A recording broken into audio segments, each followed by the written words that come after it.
NDA में seat बंटवारे के बाद जीतन राम मांझी अब पूरी तरह से फंस चुके हैं। आखिर मांझी करे तो करे क्या। हालांकि उन्होंने अभी भी भाजपा के सामने एक शर्त रखी है और कहा है कि आपको इस शर्त पर गठबंधन करना होगा। लेकिन जीतन राम मांझी जैसे नेताओं के पास भाजपा के आदेश मानने के अलावा कोई दूसरा विकल्प भी नहीं है। दरअसल आपको याद होगा, जब नीतीश कुमार ने जीतन राम मांझी को अपने आवास पर बुलाकर साफ साफ लहजे में यह कहा था कि अगर आपको इंडिया गठबंधन यानी महागठबंधन के साथ लोकसभा का चुनाव लड़ना है तो फिर आपको अपनी पार्टी का विलय जेडीयू में करना होगा। उसके बदले में हम आपको लोकसभा की एक सीट देंगे जिस पर आप अपने बेटे को उम्मीदवार बना सकते हैं।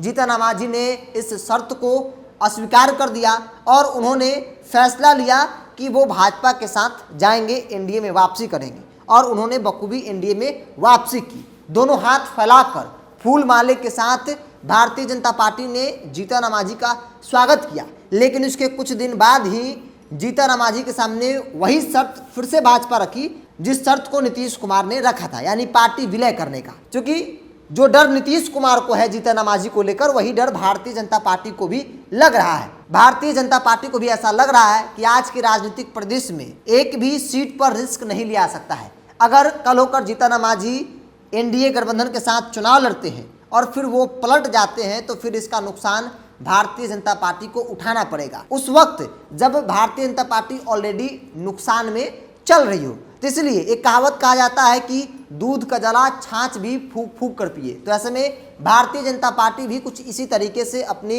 रणनीति बना रही है। एक भी सीट पर वो कॉम्प्रोमाइज करने को तैयार नहीं है। भारतीय जनता पार्टी ने अपने एनडीए के अंदर सीट शेयरिंग के फॉर्मूलों को तय कर लिया, जिसमें 31 सीटों पर भाजपा लड़ेगी, बाकी के बचे 9 सीट सहयोगी दल को दिए जाएंगे, जिसमें 6 सीट चिराग पासवान और उनके चाचा पशुपति कुमार पारस को दी जाएगी, 2 सीट उपेंद्र कुशवाहा की पार्टी को दी जाएगी और बचे 1 सीट जीतन राम मांझी की पार्टी को यानी हिंदुस्तानी अवाम मोर्चा सेक्युलर को दिया जाएगा। जीतन राम मांझी की महत्वाकांक्षा 4 से 5 सीटों की थी। वो लगातार ये डिमांड कर रहे थे कि हमें 4 से 5 सीट चाहिए। बाकायदा उन्होंने एक लिस्ट जारी कर दिया कि ये हमको सीट चाहिए। भारतीय जनता पार्टी भी बखूबी इस बात को समझ रही है कि अगर इनको ज़्यादा सीटें दी गई तो आज अगर मेरे साथ चुनाव 2-3 सीटों पर जीत भी लेते हैं तो फिर कल मेरे साथ रहेंगे या नहीं रहेंगे यह कोई नहीं जानता है। तो ऐसे में भाजपा का पहला शर्त था कि आप पार्टी का विलय कीजिए। जिस शर्त पर जीतन राम मांझी एग्री नहीं होते तो भाजपा ने इन्हें कहा कि ठीक है, आप 1 सीट पर ही चुनाव लड़ेंगे।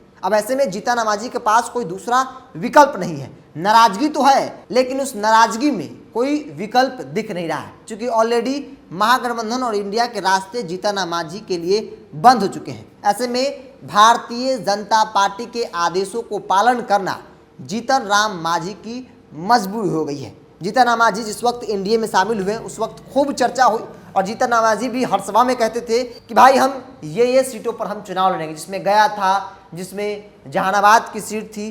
कई ऐसे नाम थे लोकसभा के जिन नामों पर वो लगातार चर्चा कर रहे थे, उन सीटों पर वो तैयारी कर रहे थे।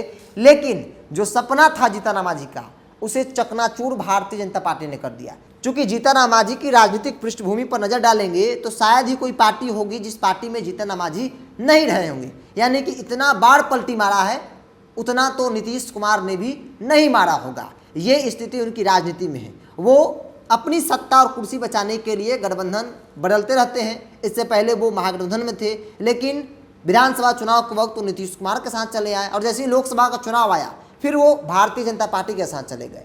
यानी कि हर चुनाव में गठबंधन बदलने वाले नेता का नाम बिहार की राजनीति ही नहीं बल्कि देश की राजनीति में एक नाम जीतन राम मांझी भी है। और यही बड़ी वजह है जो भारतीय जनता पार्टी तो अपने पाले में की, लेकिन किसी भी हाल में उनको मजबूत स्थिति में नहीं होने दे रही है। जीतन राम मांझी के सामने 1 सीटों का ऑफर है। अगर आपको चुनाव लड़ना है तो ठीक है, नहीं तो फिर आप अपना रास्ता खुद तय कर सकते हैं। जीतन राम मांझी अभी भी चाहते हैं कि उन्हें कम से कम 2 लोकसभा की सीटें मिले, लेकिन भाजपा किसी भी हाल में जीतन राम मांझी को 1 सीट से ज़्यादा देने को तैयार नहीं है। कारण जीतन राम मांझी का ट्रैक रिकॉर्ड जो है वो बहुत अच्छा नहीं है। हर चुनाव में ये दल बदलते हैं, क्योंकि लोकसभा का चुनाव है, फिर तुरंत बाद विधानसभा का चुनाव होना है। और ऐसे में भारतीय जनता पार्टी को डर है कि अगर जीतन राम मांझी को 2 सीट दे दिया जाता है, अगर दोनों सीट जीत जाते हैं तो फिर ये पाला बदलने में समय नहीं लेंगे।